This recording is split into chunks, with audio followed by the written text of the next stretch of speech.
সম্মানিত ভিউয়ার্স, আসসালামু আলাইকুম ওয়া রাহমাতুল্লাহি ওয়া বারাকাতুহু। আশা করি সবাই আল্লাহর অশেষ রহমতে ভালো আছেন, সুস্থ আছেন। এই চ্যানেলে আর একটি নতুন গুরুত্বপূর্ণ ভিডিওতে আপনাদের সবাইকে স্বাগতম। আজকে আলোচনা করব 18তম নিবন্ধন।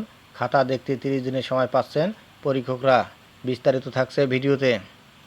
এই ভিডিওটি দেখার আগে যারা এই চ্যানেলে একদম নতুন তারা অবশ্যই চ্যানেলটি সাবস্ক্রাইব করে পাশে থাকা বেল আইকনটি প্রেস করে দিন। আর যারা ইতিমধ্যে সাবস্ক্রাইব করেছেন তাদেরকে জানাই অসংখ্য ধন্যবাদ। 18তম নিবন্ধন। খাতা দেখতে 30 দিনের সময় পাচ্ছেন পরীক্ষকরা।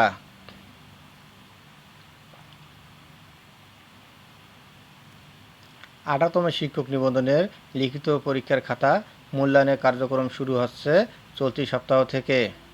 খাতা দেখতে 30 দিনের সময় বেঁধে দেওয়া হচ্ছে। নির্ধারিত সময়ের মধ্যে খাতা দেখার কাজ শেষ করতে পরীক্ষকদের নির্দেশনা দেওয়া হবে বলে জানা গেছে। বেসরকারি শিক্ষক নিবন্ধন ও প্রত্যয়ন কর্তৃপক্ষের এনটিআরসিএ একটি সূত্র জানিয়েছে, আগামীকাল বুধবার 14 আগস্ট থেকে পরীক্ষকরা খাতা নেওয়া শুরু করবেন। 1,500 পরীক্ষক 18তম নিবন্ধনের লিখিত পরীক্ষার খাতা মূল্যায়ন করবেন। এক একজন পরীক্ষক 150 থেকে 300 খাতা পাবেন। এই খাতা মূল্যায়নের জন্য 1 মাস সময় পাবেন পরীক্ষকরা। এ বিষয়ে এনটিআরসি এর সচিব ওবায়দুর রহমান দ্য ডেইলি ক্যাম্পাসকে বলেন, বুধবার থেকে খাতা বিতরণ শুরু হবে। আমরা যে সময়সীমা বেঁধে দিয়েছি এর মধ্যেই খাতা জমা দিতে হবে। আশা করছি আগামী 2 মাসের মধ্যে 18তম নিবন্ধনের লিখিত পরীক্ষার ফল প্রকাশ করা সম্ভব হবে।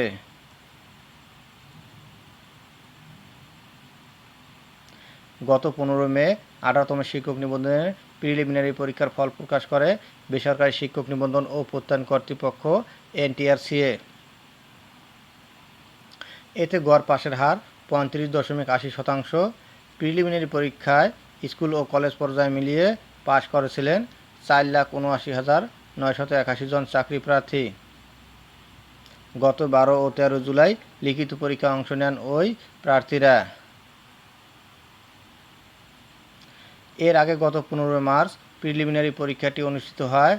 18,65,719 জন আবেদন করলেও পরীক্ষায় অংশ নেন 13,40,833 জন।